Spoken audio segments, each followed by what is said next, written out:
자, 보자. 지금 어디 가려고 그래? 그런가요?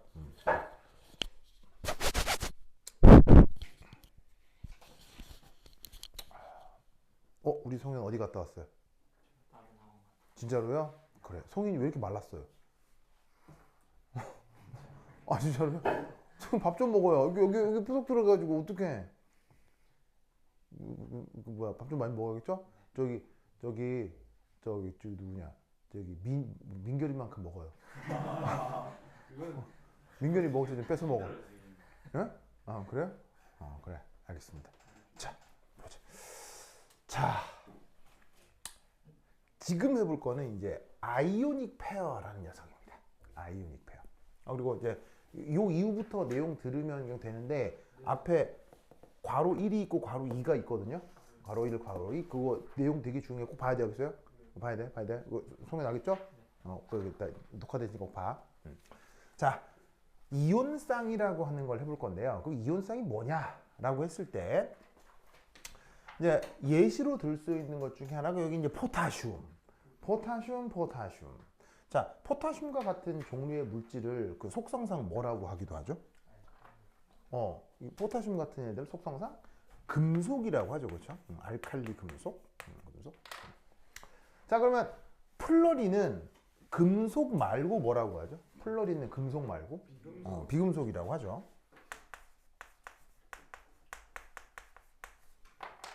자, 그런데 이제 지금 만들어질 이 녀석의 이제 성격을 규정하기 위해서 나와 있는 금속도 보통 금속의 상온에서의 상태는 뭐예요?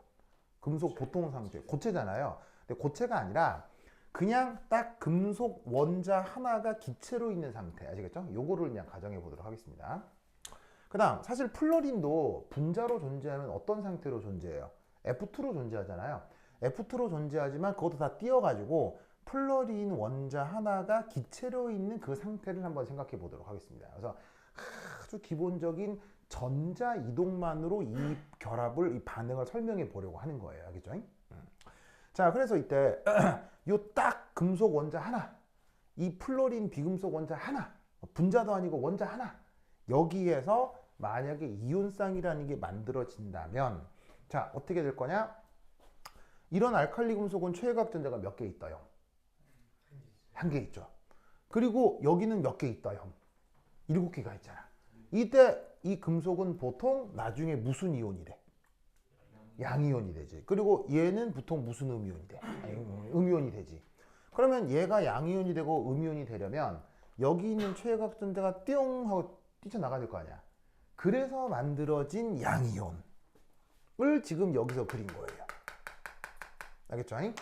그래서 최외각 전자 하나 있다가 떨어져 나가서 양이온 된 거. 그래서 색깔도 흰색에서 빨간색으로 내가 바꾼 거야. 깜짝. 왔어요?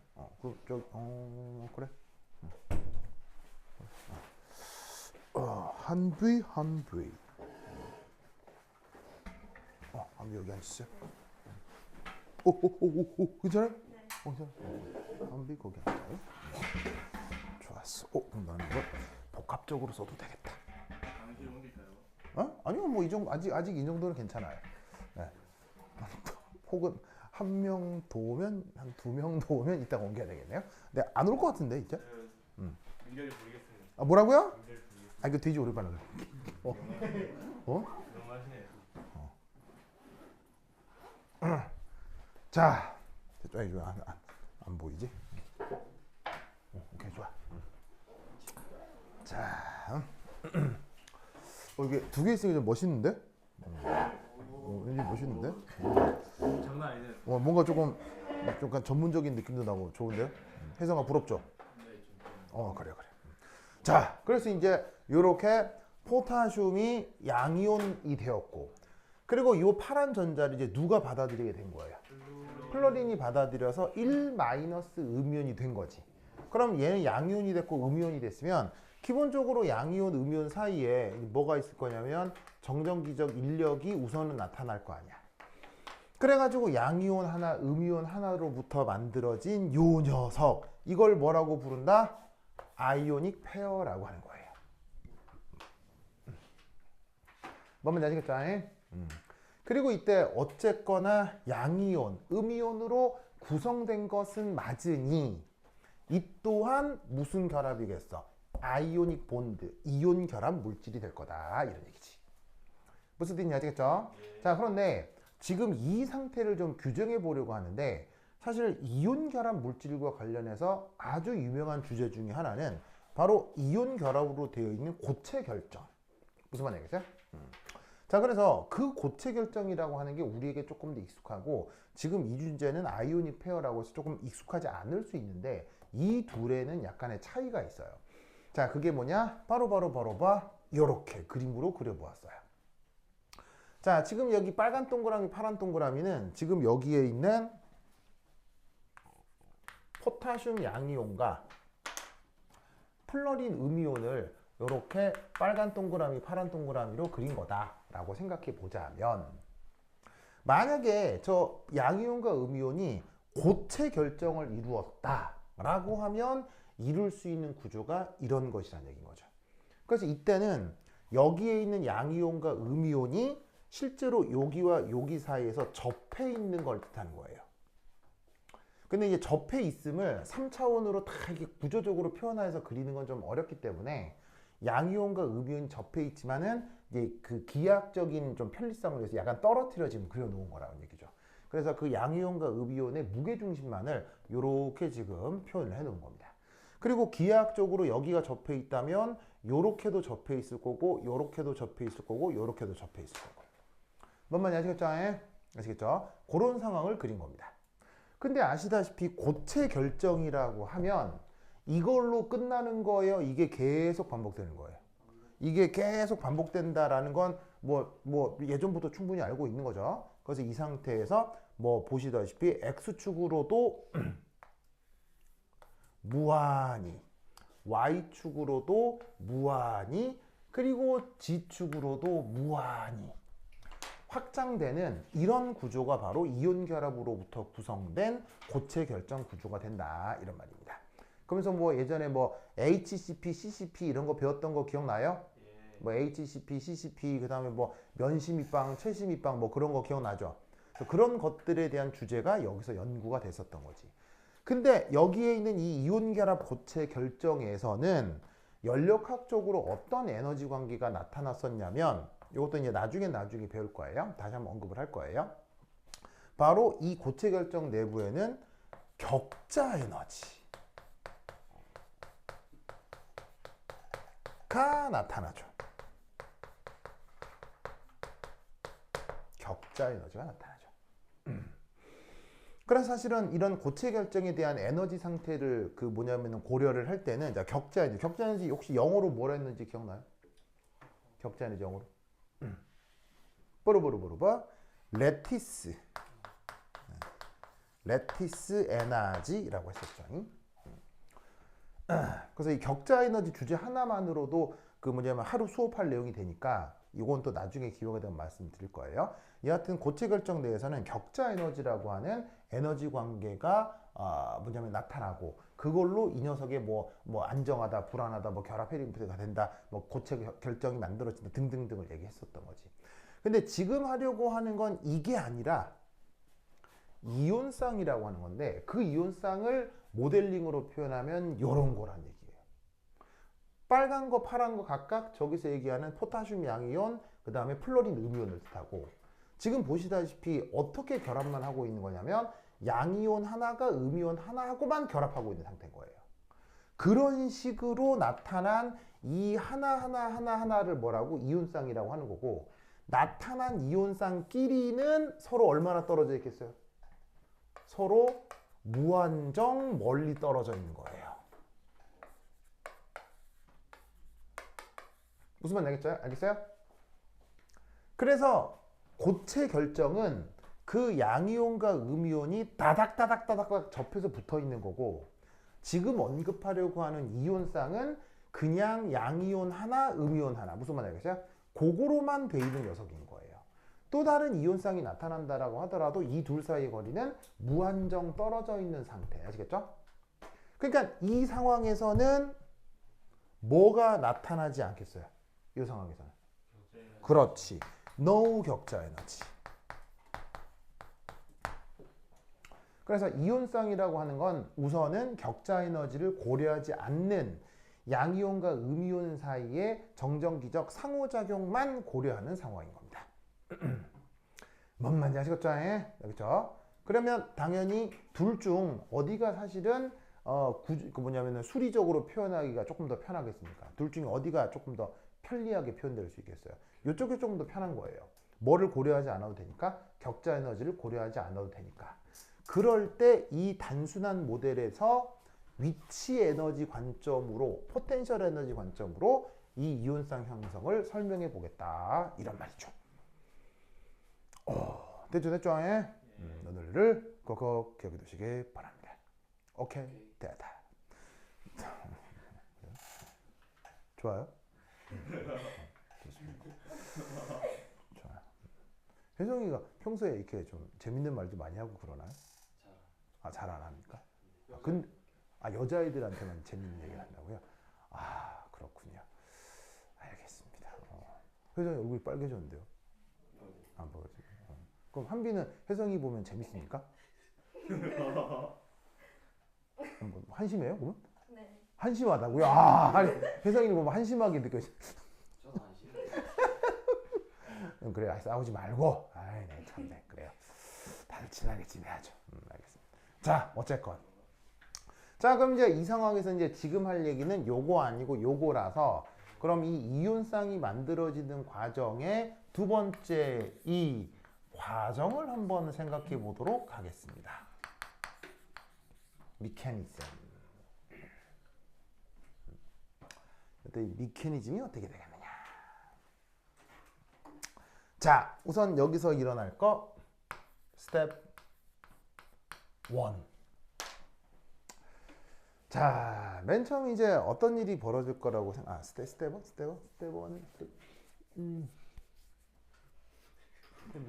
스텝 1 여기다 쓰면 안 되고 여기다 써야 되겠다. 스텝 1 살짝 지우고. 자, 우선 이제 스텝 1. 스텝이 아니라 상태라고 써요. 상태 2니까 상태 1 뭐 이렇게 쓰자. 상태 1. 그래. 자, 이 상태는 뭐냐? 바로 저기에 아까 그려놓았던 포타슘의 중성 원자 상태입니다. 그리고 여기는 플러린의 또 중성 원자 상태입니다. 플러린에는 최외각 전자가 이미 7개가 먼저 더 있죠. 그리고 여기에 있는 포타슘에는 최외각 전자가 하나가 있는 상태입니다. 알겠죠? 그리고 나서 상태 2.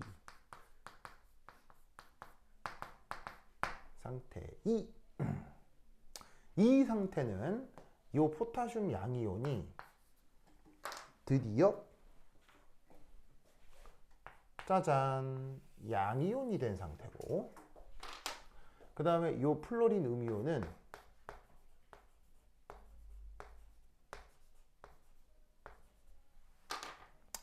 짜잔 요렇게 음이온이 된 상태입니다. 그러면 여기에 새로이 전자 하나가 들어왔는데, 이건 앞서 포타슘에 있던 전자가 플로린으로 이동을 해서 얘는 양이온이 되었고 얘는 음이온이 되었고. 됐죠? 이때 여기서부터 여기까지 거리를 무한대,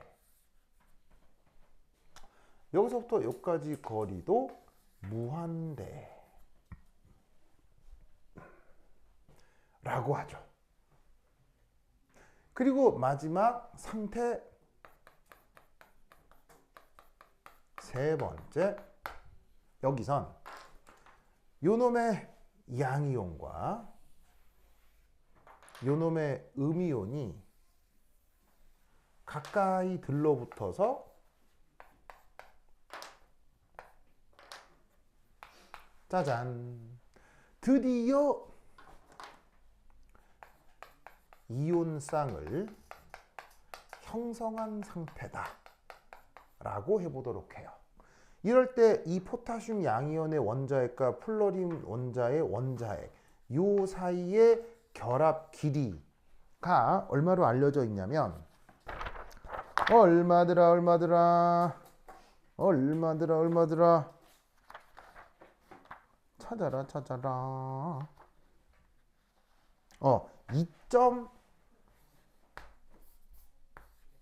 2.17 옹스트롬으로 알려져 있습니다.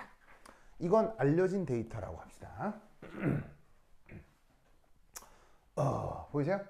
그래서 어떻게 되느냐? 맨 처음에 정기적으로 중성이었던 포타슘, 플로린이 결국에는 이온쌍이 되는 과정을 상태 1, 2, 3 이걸로 지금 표현해 놓고 있는 거예요.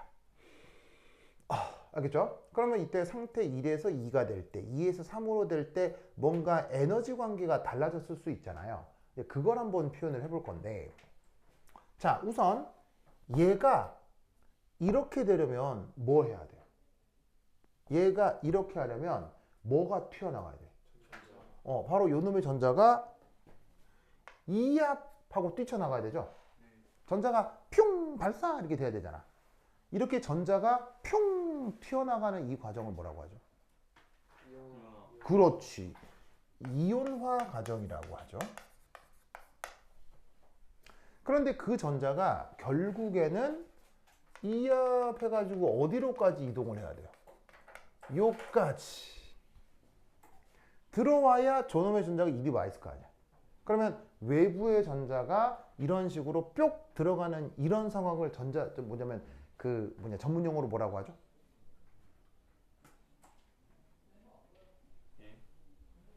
전자가 튀어나오는 건 뭐라고 한다고요? 이온화. 전자가 이렇게 박히는 건 뭐라고 부른다? 전문 용어로? 다 아는 말이에요. 다 들어봤단 말이에요. 이건 이온하고 이건 뭐라고 해요? 전문 용어로 뭐라고 그래요? 정답! 역시 재성인 진짜. 재성인 진짜 멋져요. 엄마가 아세요? 전자 친화도도 알고 진짜 대단해. 그래서 이렇게 전자가 어떤 원자에 탁 포함된 이 과정을 전자 친화라고 하지요. 무슨 뜻인지 아시겠죠? 그렇죠? 좋아. 그럼 이때 여기서부터 요까지의 요 에너지 관계를 편의상 어쨌건 둘이가 무한정 멀리 떨어져 있다고 해서 짜잔 이렇게 한번 표기해 보도록 하겠습니다.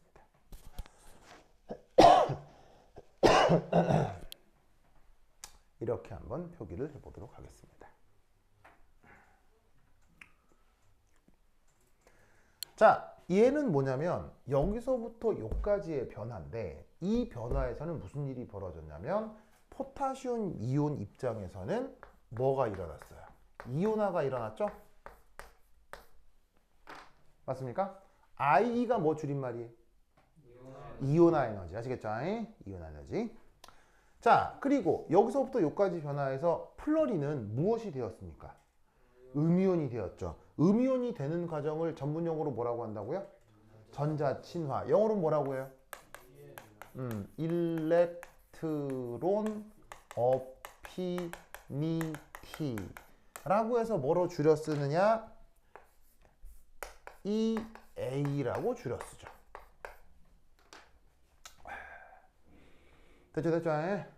됐죠?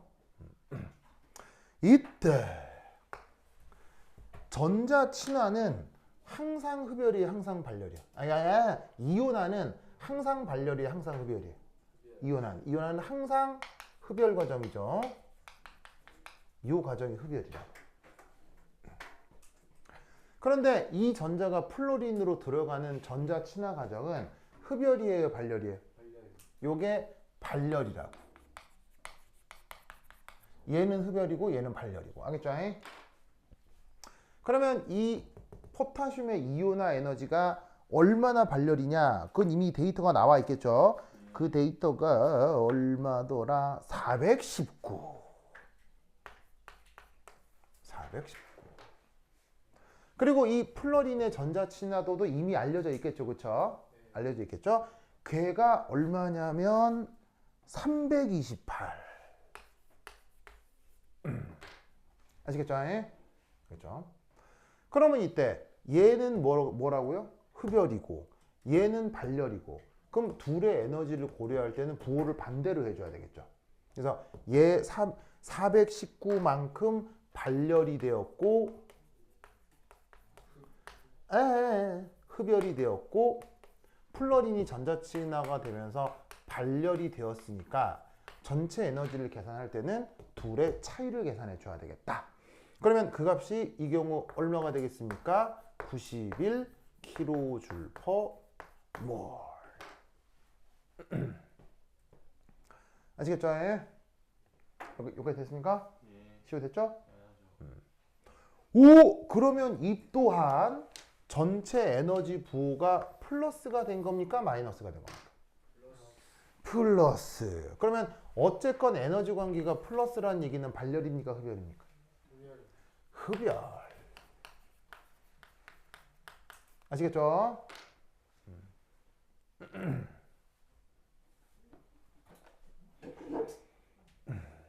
그래서 지금 잘 봐요. 어떤 원자가 양이온이 되고 어떤 원자가 음이온이 되는 과정 보이시죠? 요 양이온이 되는 과정, 음이온이 되는 과정이 전체적으로 뭐가 벌어진 거다? 흡열 반응이 된 거다. 됐죠? 그럼 이 말은 이 전자 이동이 알아서 된다는 얘기입니까? 누군가 이만큼의 에너지를 공급해야 된다는 얘기입니까? 누군가 이만큼의 에너지를 공급해야 이 전자가 이리 이동할 수 있다는 거예요. 무슨 말인지 알겠어요? 그러면 이때 이만큼의 에너지를 준 게 누구겠습니까?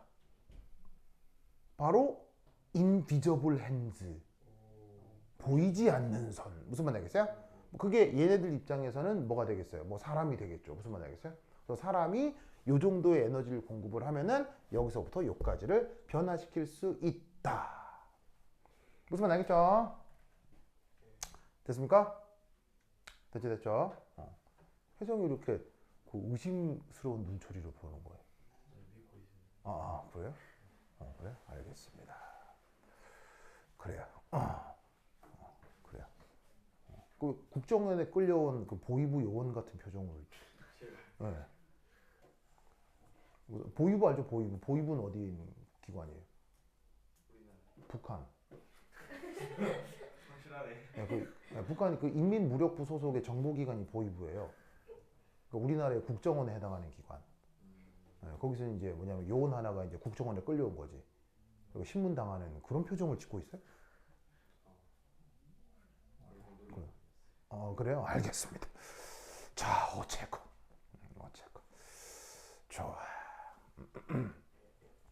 자, 그래서 지금 여기서부터 여기까지 관계가 91kJ/mol이고 이만큼의 에너지가 공급돼야 이 상태에서 이렇게 바뀌는데 이것으로부터 뭔가 생각 하나를 만들어낼 수 있습니다. 어떤 생각을 만들어낼 수 있냐면, 자, 이거 중간에 이제 그림 지워도 되겠죠? 이게 더 그렇죠? 왜 자기는 안 적어요? 수업에 집중하고 나중에. 나중에 적는다고요? 이야, 수업에 집중하고 좋아요. 알겠습니다. 그래요. 그러면 성현이는 평소에 뭐 다른 거에는 뭐에 집중해요? 성현이가 다른 거 집중하는 거 뭐 룩북? 뭐 집중하는 거 없어요? 뭐 AV 뭐 그런 거 집중 그래? 그런 거 집중 안 해요? 그래요? 알겠습니다. 그래요. 그래 알겠습니다. 자, 오디오 비디오 얘기하는 거예요. AV 뭘 생각하는 거예요? 자 보자. 자 지운다. 말할수록 구차하네. 자 어차피 지운다. 자 지우자. 쓱쓱쓱쓱. 자 지우자. 쓱쓱쓱쓱. 자 그러면 이제 간단하게 퀴즈.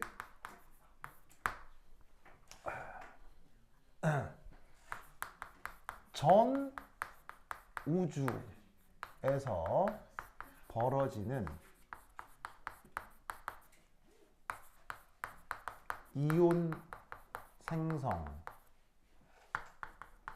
과정은 언제나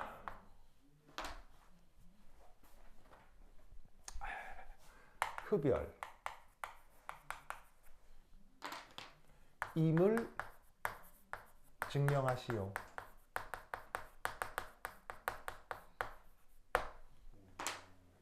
이런 질문이 있다면 여러분들은 어떻게 답하고 팁하려?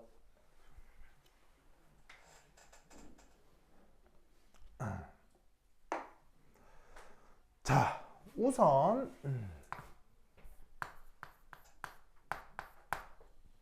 여기서 지금 얘기한 건 이온 생성이라는 말을 했었죠. 자, 그럼 여러분 잘 봐요. 하늘에서 갑자기 양이온 뚝 떨어져요? 불가능해? 불가능하죠. 갑자기 음이온 뿅 가능해요? 불가능해요? 불가능하죠. 이 말은 무슨 말이냐면 누군가가 양이온이 됐다면 동시에 누군가는 뭐가 돼야 돼요? 음이온이 돼야 돼요. 무슨 법칙에 의해서? 여러분 다 아는 법칙이에요. 전하량 보존 법칙에 의해서. 무슨 말인지 알겠어요? 다른 말로 얘기하면 이런 거죠. 산화 반응 혼자 일어날 수 있어요? 안 되죠. 환원 반응 혼자 안 되죠. 산화와 환원은 언제나 동시에. 그럼 여기에 이온 생성이라는 얘기는 무조건 양이온과 음이온이 동시에 생산되는 과정을 얘기하는 거예요. 무슨 말인지 알겠어요? 그러면 여기서 첫 번째 일 양이온과 음이온은 동시에 만들어진다 라는 것을 기억하시고 이 문제는 어떻게 푸느냐? 이 값 요거의 최소값을 한번 구해보자고요. 자, 그러면 이게 어떻게 구성된 거냐면 이온하는 이온인데 어떤 금속 전자친화도는 전자친화도인데 어떤 비금속의 전자친화도로 구성되는 게 무한정 떨어져 있을 때 양이온과 음이온이 만들어지는 에너지 관계가 되겠죠. 지금 이것처럼요. 뭐 포타슘 플러린이 아니더라도 어떤 금속 원자, 어떤 비금속 원자가 있으면 양이온으로 만들고 음이온으로 만드는 그 상황의 에너지 관계를 일반적으로 이렇게 표현할 수 있다 이런 말이지. 맞나요? 맞죠. 그럼 이때 그 필요한 에너지, 인간이 공급해야 되는 필요한 에너지의 최소값을 구해보자. 그럼 최소값을 구하려고 하면 이온화 에너지는 최소값이 돼야 되겠어요? 최대값이 돼야 되겠어요? 최소값이 돼야 되겠죠? 전자친화도는 백이니까 최소값이 돼야 되겠어요? 최대값이 돼야 되겠어요? 최대값이 돼야 되겠죠? 그러면 전 우주를 뒤져서 이온화 에너지가 최소값인 걸 찾으면 그건 누구겠어요? 전 우주에서 이온화 에너지가 최소인 거 누구? 전 우주에서 이온화 에너지가 최소인 거. 자, 죄송합니다. 뭐라고? 아, 수소요? 아, 수소는 이온화 에너지가 엄청 큰 편이에요.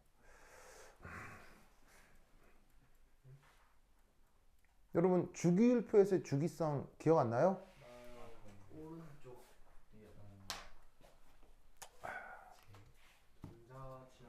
자, 주기율표 이렇게 있으면 이온화 에너지 어디로 갈수록 커져? 이온화 에너지 요렇게 갈수록 이온화 에너지가 커지잖아요.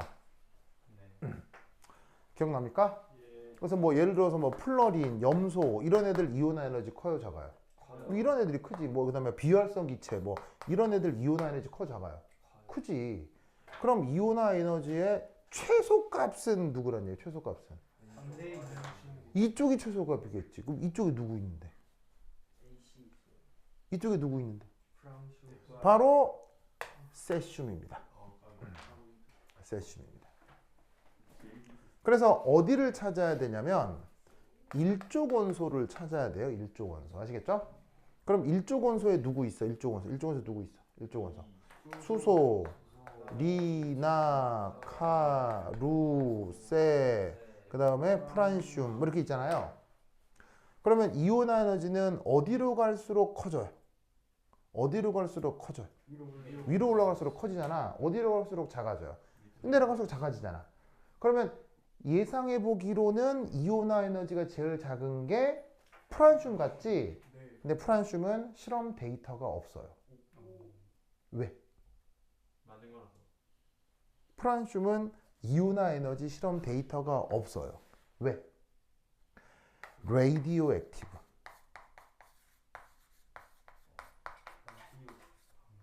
레이디오 액티브 우리말 번역 뭐라고 그랬어요? 아까 예전에 수업했었잖아. 그거 뭐냐면 그거 알파 입자 산란 실험할 때 레이디오 액티브 뜻이 뭐라고 그랬어요? 방사성의. 그래서 얘는 핵 붕괴를 해요. 핵 붕괴를 해버리기 때문에 헤헤 실험 좀 해야지 하고 없어져 있는 거야. 무슨 말이겠어요? 그러니까 얘는 실험 데이터가 있다 없다? 없어요. 그러니까 예상은 제일 작을 것 같지만 데이터가 없기 때문에 뭐라고 말을 못하는 거예요. 그렇다면 지금까지 알려진 데이터 중 이온화 에너지 제일 작은 거 두고 세슘입니다. 쟤는 데이터가 있습니다. 좋아.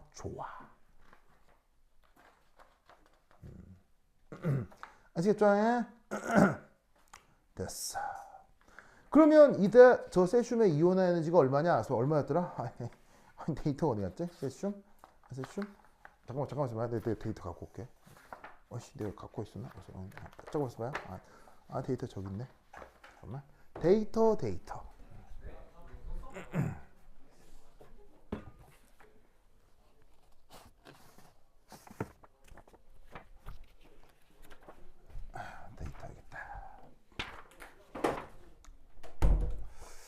데이터가 얼마였더라?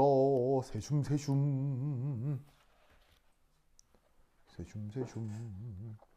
일렉트론 오퍼너티. 알겠다. 세슘이 몇 번이냐? 세슘 하니까는 뭐 세수하는 거 같네.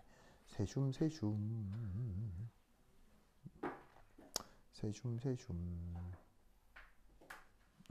못 찾겠어.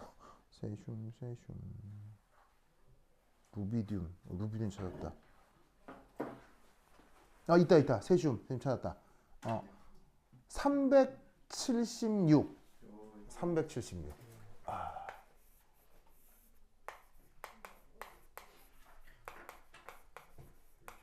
오케이. 자, 그럼 마찬가지로 비금속의 전자 친화도 중 최대값이겠죠. 그건 누굴까? 누구냐면 뽀르보르보르버 염소 이키마쇼. 그럼 염소의 저 전자 친화도 최대값이라고 하는 건데 그 값이 얼마냐면 349 되겠습니다.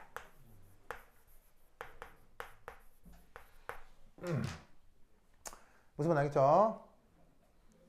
그럼 동영아 이 계산하면 얼마 나와요? 27. 바로 이 정도 나오죠.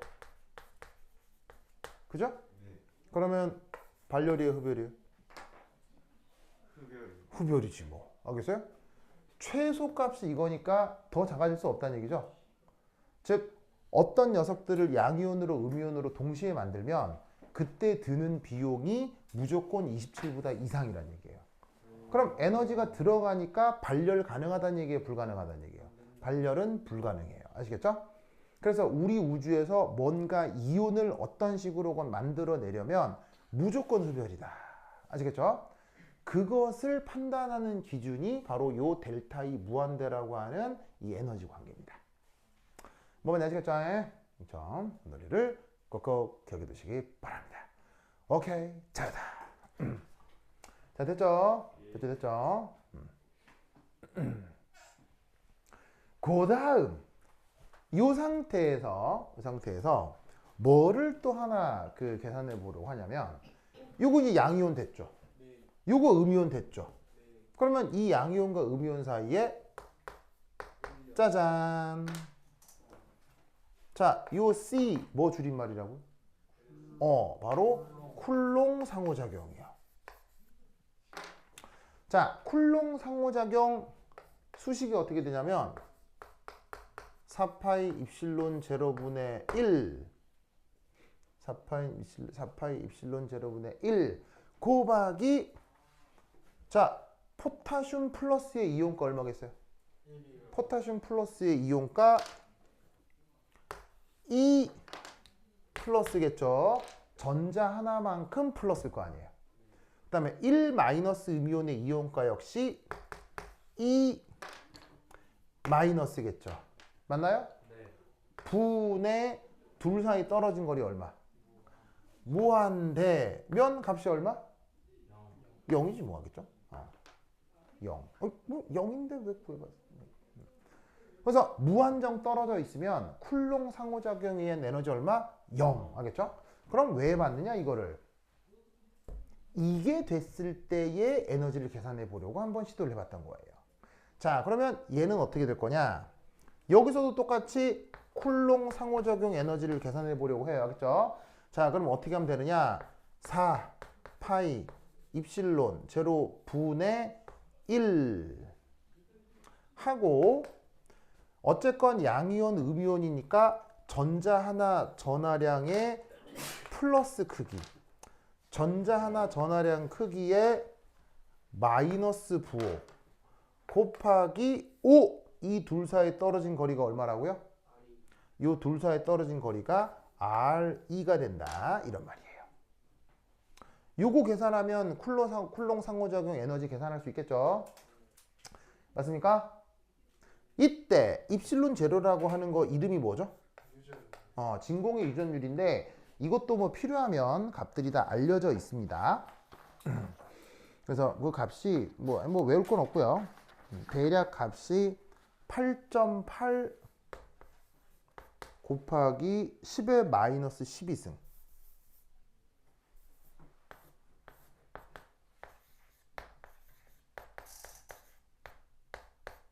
10의 마이너스 12승의 쿨롱 제곱 줄 역수 미터 역수 이렇게 표현돼요.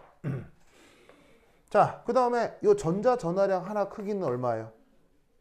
전자 전하량 하나 크기는 1.6 곱하기 10의 마이너스 19승 쿨롱이죠? 한 번 더 있는 거죠. 요거를 제곱해야 되겠죠? 그리고 한 번은 플러스고 한 번은 마이너스고 아시겠죠? 그 다음에 이 거리는 얼마겠어? 거리. 이 거리는 여기 있지. 2.17 옹스트롬이니까 몇 미터? 10의 마이너스 10승 미터. 놓고 계산하면 계산할 수 있다는 얘기 없다는 얘기예요. 계산할 수 있다는 얘기죠. 뭔 뜻인지 아시겠죠? 그런데 이때 주의할 것 여기다가 요거를 곱해 주는 게 중요해요. NA가 뭐죠? 야보가드로 수. 자, 야보가드로 수 값의 크기는 얼마예요? 그 유명한 숫자 6.02 10의 23승이죠? 그리고 야보가드로 수 단위가 있다 그랬는데 몰의 역수. 자, 왜 야보가드로 수를 곱해 줄까요? 왜 야보가드로 수를 굳이 곱해 주는 게 편리할까요? 바로 이게 킬로줄퍼몰이니까. 알겠죠? 그래서 얘도 단위가 1몰 기준이죠. 그리고 이것뿐만 아니라 화학에서 통용되는 단위는 다 퍼몰 단위잖아요. 해당 단위를 그 원자 기준으로 생각을 하면 스케일이 너무 작아지니까 1몰 기준으로 바꿔주는 게 화학에서 그 단위 체계를 편리하게 쓰는 방법이라고. 그러니까 이것도 쿨롱 상호작용의 에너지를 계산을 한 다음 1몰 기준으로 바꿔야 다른 단위 체계들하고 같아질 거 아니야. 무슨 말 알겠죠? 그래서 여기다가 아보가드로 수를 추가적으로 곱해준다. 뭔 말 알겠죠? 그러면 다 알려준 숫자니까 놓고 또로록 계산을 하면 뭐가 나오느냐? 마이너스 640 kJ/몰 정도로 계산이 됩니다. 아시겠죠? 나와 있는 숫자들 뭐 계산기 넣고 또로록 계산하면 나와요. 자, 그리고 여기 마이너스 나오는 이유는 플러스 곱하기 마이너스니까 마이너스가 나오는 거겠지. 알겠죠? 그래서 지금 이 상태가 변하는 과정의 에너지를 요렇게 각각 필요한 에너지들을 그려보았습니다. 됐죠, 됐죠? 논리를 꼭꼭 기억해 두시기 바랍니다. 자, 여기까지 적었죠? 640 맞아? 640 맞아? 맞아, 맞아. 오케이, 됐다. 자, 적었죠? 그러면 여기서 왜 지운다? 왜 줄게? 중간에 지운다? 송현이 지워도 되겠어요? 그렇지. 날라다니. 바꿔야지. 허이.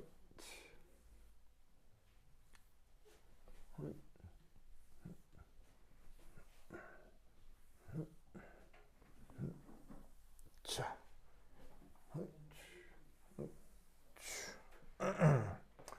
자, 그러면 1 했고 2 했고 3.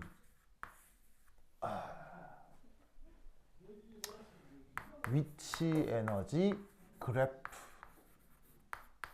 상 해석을 해보도록 하겠습니다.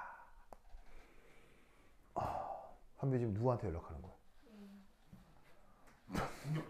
그래? 왜요? 아, 진짜로요? 왜 한비 애가 좀 힘들게 했어요? 왜? 왜 그런 거야? 아, 그래? 그래? 자, 여기서 한비한테 그 문자 받아보세요. 동영 한비한테 문자 받아봤어요? 아니요. 왜 동영이한테는 안 해요? 한비 왜 동영이한테는 연락 안 해요? 뭐 저런 애는 연락 받을 자격도 없어요? 안 친해서. 안 친해서. 그래? 뭐 친하면 안 돼요? 저 따위 애하고는 친하고 싶지도 않아요? 왜 동영이한테 연락도 안 해요? 동영이가 갑자기 생각하니까 너무 막 슬프죠? 그럼 봐봐! 왜 그러는 거야, 한비야? 진짜. 정말. 진짜.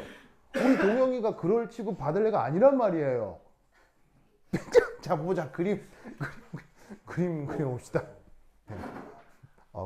참, 그림. 자, 짜자자잔. 자, 그림을 그립니다. 자, Y축은 에너지 관계. 짜자자잔. 0. 이것도 뭐 거리. 자, 이때 여기서 이제 뭘 해볼 거냐면 이 거리는 뭐라고 할까요? 입자간 거리를 할까?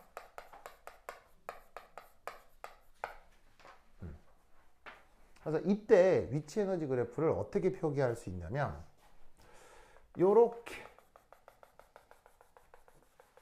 보조선 하나를 그리고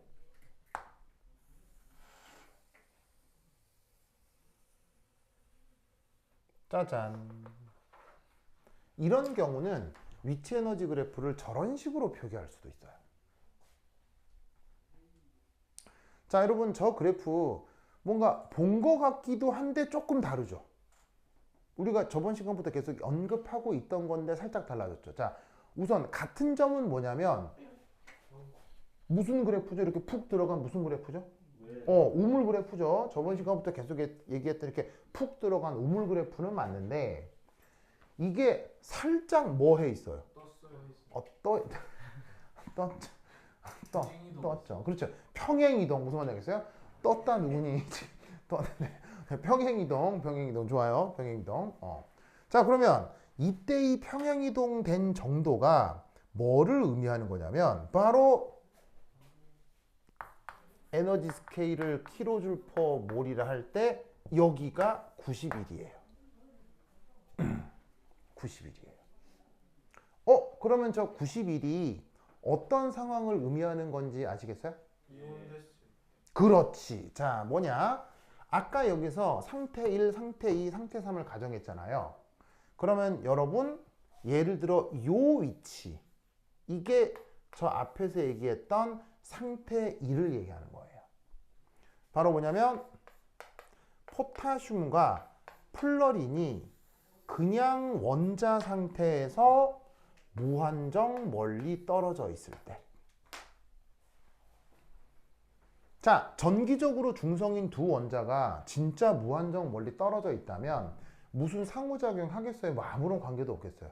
아무런 관계도 없겠죠. 그때의 에너지를 뭐라고 규정한 거다? 0으로 규정한 거예요. 무슨 뜻인지 아시겠죠? 그래서 지금 이 상태, 이 최초의 이 상태의 에너지를 0으로 기준 잡아 보겠다 이런 얘기지. 그러면 여기에 있는 이 상태, 이게 뭐냐? 아까 여기서 얘기했던 상태 2를 얘기하는 거예요.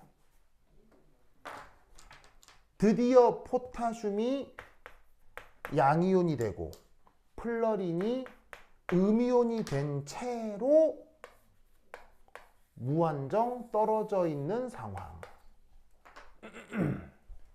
아시겠죠? 예.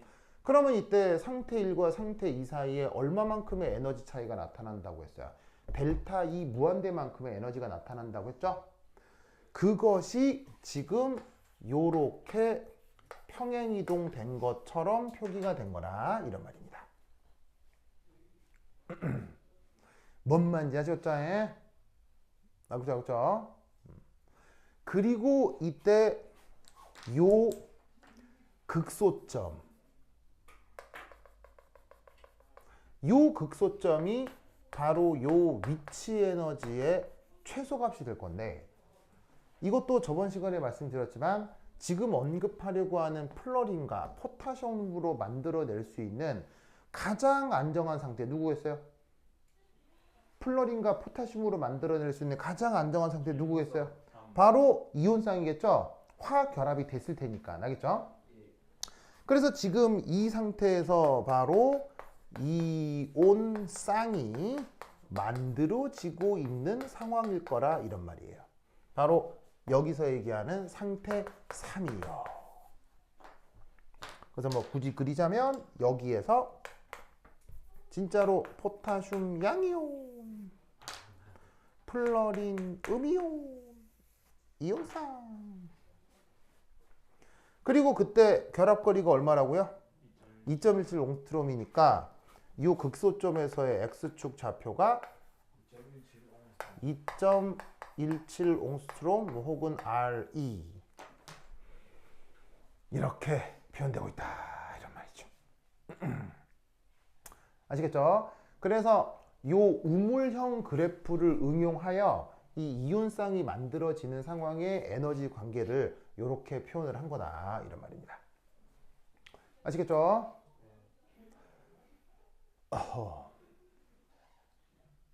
그러면 이때 여러분들은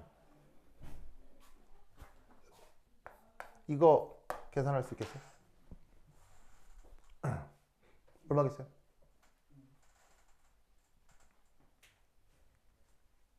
저 얼마겠어요?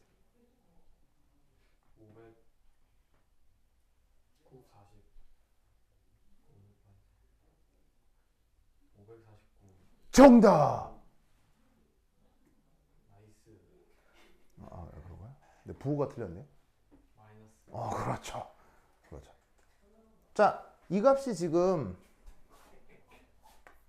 마이너스 549라는 거 아시겠어요? 네. 마이너스 549라는 거 아시겠어요? 자, 왜냐?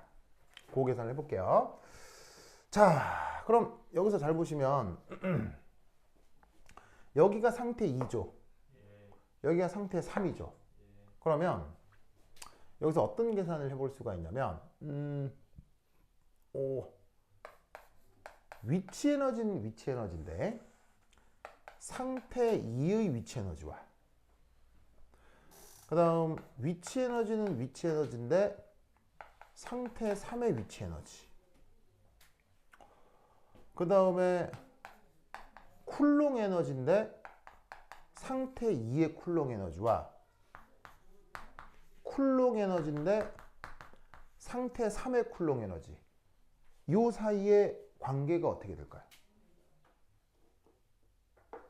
저 4개 항 사이의 관계는 어떤 관계가 있을까요? 자, 위치 에너지는 위치 에너지인데 2와 3, 2와 3. 쿨롱 에너지는 구해놓은 게 있는데 여기 있죠? 쿨롱 에너지. 그 2와 3. 요 둘 사이에는 어떤 관계가 성립할까요? 어떤 관계가 성립할까요? 바로 봐. 요런 관계가 성립할 거다 이런 얘기예요. 됐습니까? 보이세요? 왜냐? 우리가 앞서 요 이온 결합 물질에 대한 위치 에너지가 수식으로 어떻게 표현된다고 했었냐면 쿨롱 에너지의 청력의 위치 에너지의 합으로 표현된다고 했었죠. 재성 기억나요? 그래서 앞선 시간에 요 청력에 대한 위치 에너지도 말씀을 드렸고요. 이게 뭔지는 아까 앞에서 내용을 봐야겠죠. 그런데 여기서 중요한 건 요 청력에 의한 위치 에너지는 입자 간 거리가 멀면 매우 작아진다고 했죠.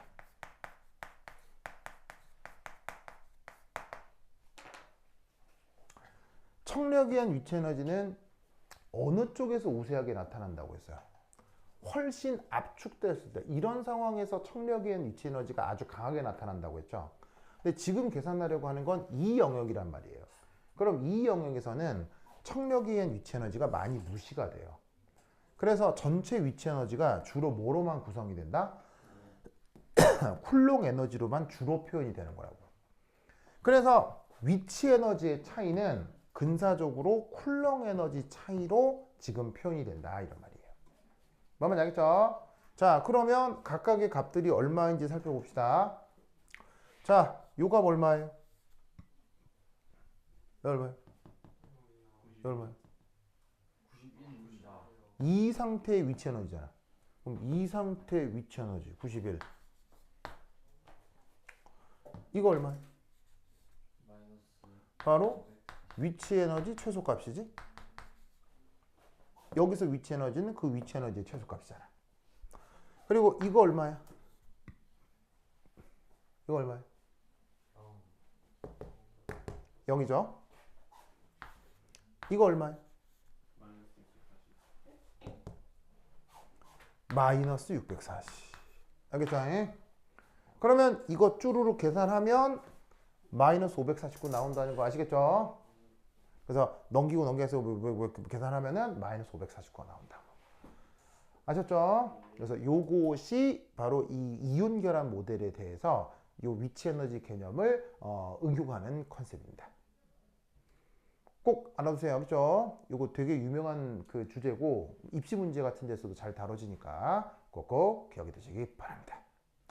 오케이, 됐다. 그러면 10분 쉬었다 하도록 하겠습니다. 판실 그대세요.